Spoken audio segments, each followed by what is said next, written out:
It's me again, JapaMomma. Ohayo gozaimasu, minasan. Thursday ngayon, dito sa lugar namin, it's basura day. Kaya ngayon magtatapon ako ng basura and bibili ng breakfast sa malapit na grocery store. Later! Siyempre, nagmask muna ako to make sure kasi pupunta ako ng grocery store. So, ayan, ito ang aming neighborhood. Yan, at ito ang basura. There. Super bigat. Pinili ko mag-walk kaysa magpahatid kay hubby para makapag-exercise na din. Siyempre, lagi lang tayo nasa loob ng bahay. Gusto ko din ng sun. Kaya, ayan. Nagpapaaraw ang lola nyo.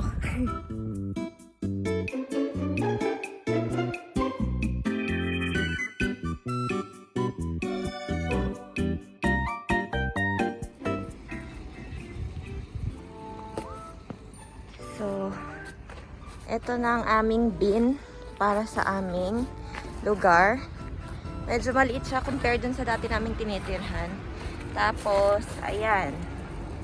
So, nakalagay yung mga instructions.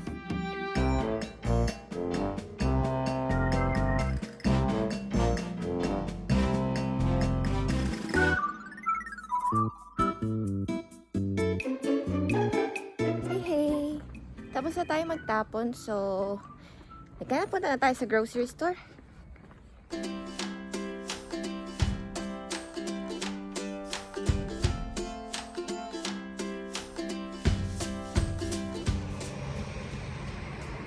Ayun yung bahay namin.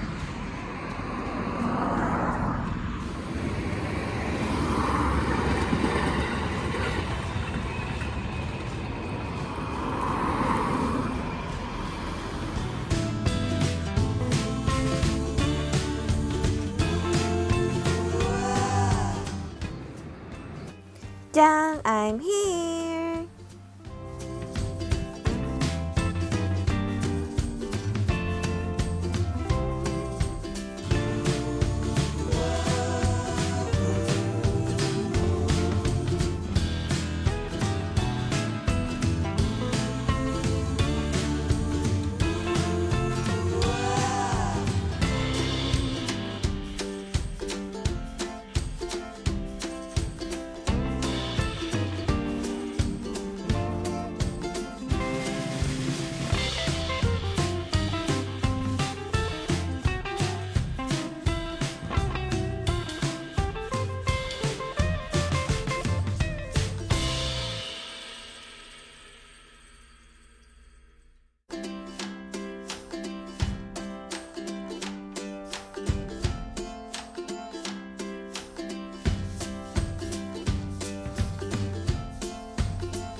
Dito ako natutuwa sa Japan kasi nakasulat talaga kung ano kung saan siya gawa. Like this one. Sinasabi dito na para 100% siyang galing sa fruits and vegetables. So, bawal dito yung sasabihin mo 100% pero hindi naman pala. Then this one, papakita na ng mga vitamins. Yan, tunay yan talaga na may vitamins. And this one, vitamin C, 1,000 mg. So, yan. Mura lang to. First time kong itatry yung kinako na drink. Favorite ko yung kinako. Ano ba to? Parang giniling na bean. Soybean ata siya na giniling. Ayan, tas dry powder. Pero ito, nasa liquid form siya so pwede na siyang inumin. Ayan. First time to try this kinako. Ooh!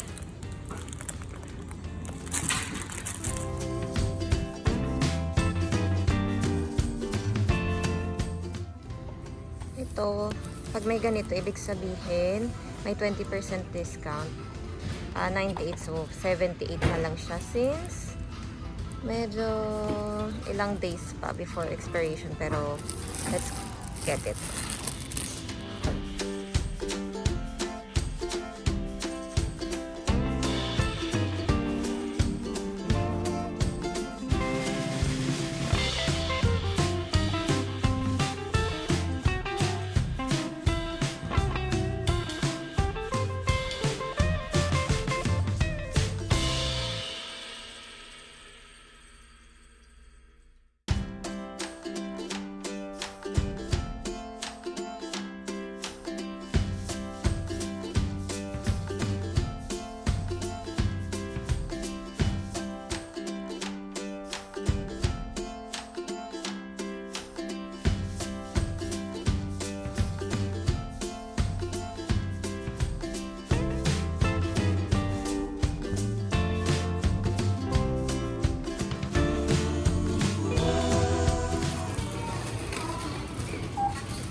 So, ito na nga natatapos ang aking mini grocery. And, pauwi na ako. Walking ulit. Kunyari, nagpapa-Barbie. Ayan. Hi sa mga nagpapa-Barbie kong friends. Look at this one. It has collagen. Yummy siya. Tadaima! I hope you enjoy our adventure. Mata ne! Bye-bye!